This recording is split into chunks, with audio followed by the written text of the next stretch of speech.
पंचांगानुसार उद्या फाल्गुन महिन्याच्या शुक्ल पक्षातील एकादशीची सुरुवात होत आहे।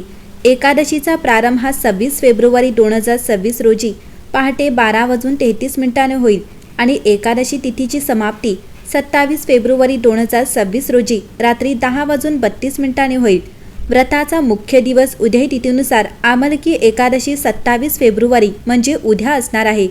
पूजेचा शुभ मुहूर्त आवळ्याच्या झाडाला पूजेसाठी सकाळी 6:48 ते 11:08 पर्यंतची वेळ अत्यंत शुभ असणार आहे। व्रतपारण म्हणजे उपवास सोडण्याची वेळ 28 फेब्रुवारी 2026 रोजी सकाळी 6:48 ते 9:05 या वेळेत उपवास सोडावा। मंडळी, यावर्षीची आमलकी एकादशी अनेक शुभयोगाने अधिक प्रभावशाली ठरली आहे।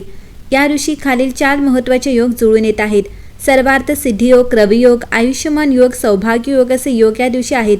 शास्त्रानुसार अशा शुभयोगांमध्ये केलेली पूजा आणि दानधर्म केल्यास त्याचे फळ दुप्पट मिळते। विष्णू पुराणानुसार आवळ्याचे झाड हे भगवान विष्णूच्या अश्रूंपासून उत्पन्न झाले आहे। या वृक्षात सर्व देवी देवतांचा वास असतो, म्हणूनच या दिवशी आवळ्याच्या झाडाखाली बसून भगवान विष्णू आणि माता लक्ष्मीची पूजा केल्याने जीवनातील सर्व संकटे दूर होतात। या दिवशी केवळ आवळ्याचे सेवन करणेच नव्हे तर आवळ्याच्या झाडाची प्रदक्षिणा घालणे देखील पुण्यकारक मानले जाते।